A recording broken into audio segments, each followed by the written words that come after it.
நீங்களும் ஊடகத்தை சேர்ந்தவர்கள். அவர் நான் எதிர்கட்சிக்காரர் தான் இருந்தாலும் முதலமைச்சரை, மக்களால் தேர்ந்தெடுக்கப்பட்ட முதலமைச்சரை, அது அமைச்சர்களாக உள்ளவங்க, காவல்துறை அதிகாரிகளை உரிமையில பேசுறது நீதிமன்றமா நீங்க கண்டிச்சிருக்காரு. அது மாத்திரம் இல்லாம பெண் காவல்துறை அதிகாரிகளை, பெண் காவலர்களை இவர் நினைச்சதெல்லாம் பேசலாம் அப்படின்னா அது பத்திரிகை சுதந்திரங்கிற பேர்ல யாரை வேணாலும் எப்படி வேணாலும் பேசலாம்னா அது எந்த விதத்துல நியாயம்? அதனால அரசாங்கம் எடுத்தது சரியான நடவடிக்கை. எல்லோரும் சட்டத்திற்கு முன்பு சமம்.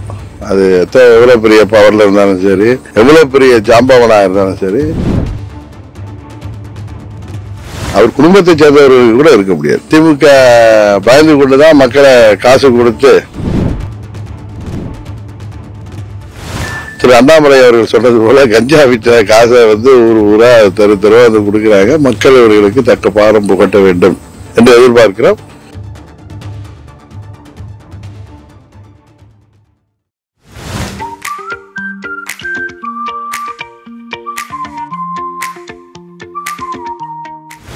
தமிழகத்தின் தலை சிறந்த கல்வி நிலையங்கள் சங்கமிக்கும் நாமக்கல்லில் ஒரு புதிய சகாப்தம். மதரசா கல்வியுடன் இணைக்கப்பட்ட மாபெரும் கல்வி நிலையம் ஆலிம் இஸ்லாமிக் இன்டர்நேஷனல் ஸ்கூல்.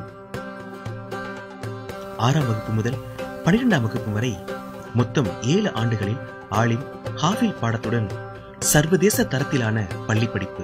சிறு வயது முதலே போட்டித் தேர்வுகளுக்கான சிறப்பு பயிற்சி வகுப்பு. உயர்கல்விக்காக பன்னாட்டு கல்வி நிறுவனங்களுடன் ஒப்பந்தம். விளையாட்டு மற்றும் தற்காப்பு கலைக்கான பயிற்சி வகுப்புகள். மாணவர்களுக்கு இயற்கையான சூழலில் தங்கும் விடுதி, சத்தான உணவு, அன்பான உபசரிப்பு. For admission, contact 8940078678. Savukku Shankar விஷயத்துல அவர் பேசுறது தப்பா இருந்தாலும் அவர் மீது போடப்பட்ட வழக்குகள் பழிவாங்க நோக்கோடவே வழக்குகள் போட மாதிரி இருக்குங்களா? அதை எப்படி பாக்குறீங்க?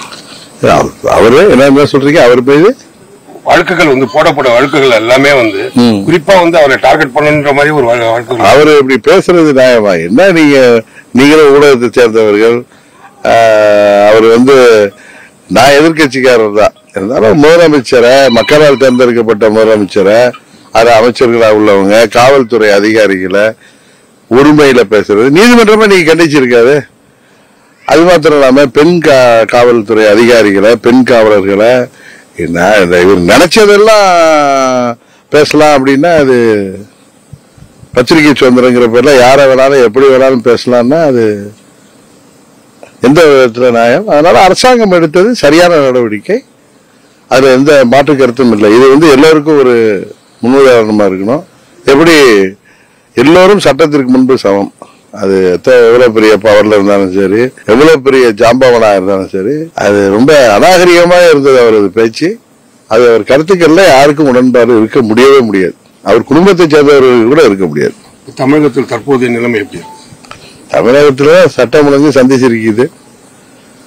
அதனாலதான் திமுக பயந்து கொண்டுதான் மக்களை காசு கொடுத்து ஊழல்ல திளைத்த பணத்தை கொண்டு திரு அண்ணாமலை அவர்கள் சொன்னது போல கஞ்சா விற்ற காசை ஊர் ஊரா தெருவா கொடுக்கிறாங்க. மக்கள் அவர்களுக்கு தக்க பாரம் புகட்ட வேண்டும் என்று எதிர்பார்க்கிறோம். உறுதியாக தேனி பாராளுமன்ற தொகுதி மக்கள் திமுக ஆட்சிக்கு ஒரு சவுக்கடி கொடுப்பார்கள் இந்த பாராளுமன்ற தேர்தலில். தமிழகத்தில் காவல்துறைக்கும் போக்குவரத்து துறைக்கும் இடையே இப்போ ஒரு கடுமையான ஒரு இது நடந்துட்டு இருக்கு. அதை எப்படி பாக்குறீங்க? அது யாரு காரணம்? முதலமைச்சர் என்ன சொன்னாரு? காவல்துறையை சேர்ந்தவர்கள் இலவசமாக பஸ்ல பேருந்து தேர்தல் அறிக்கையில் சொன்னாரா இல்லையா? அதெல்லாம் நிறைவேற்றாம இன்னைக்கு அவருக்கு கீழே உள்ள அந்த அரசாங்கத்தில் உள்ள 2 துறைகள்ல சண்டையை கவர்வதற்கு காரணமே முதலமைச்சர் தான். எலெக்ஷன் வெற்றிக்கு அவர் போறோம். அதிமுகவோ உங்களோட மீதி உள்ள கட்சிகளுடைய நிலைமை எந்த மாதிரி இருக்குங்க? புரியல. தேர்தலுக்கு அப்புறம் அதிமுக நிலைமை இடம் எந்த மாதிரி இருக்குங்க? தேர்தல் 4ஆம் தேதி ஒரு 10 நாள் தானே. 4ஆம் தேதிக்கு அப்புறம் பாதிக்கதான் தெரிஞ்சுக்க போறீங்களா? இப்ப என்னிட்ட போய் ஜோசியம் எல்லாம் கேட்குறீங்க. இந்தியாவை பொறுத்த வரைக்கும் ஆட்சி அமைப்பது மீண்டும் மோடி அவர்கள் 3வது முறை உறுதியாக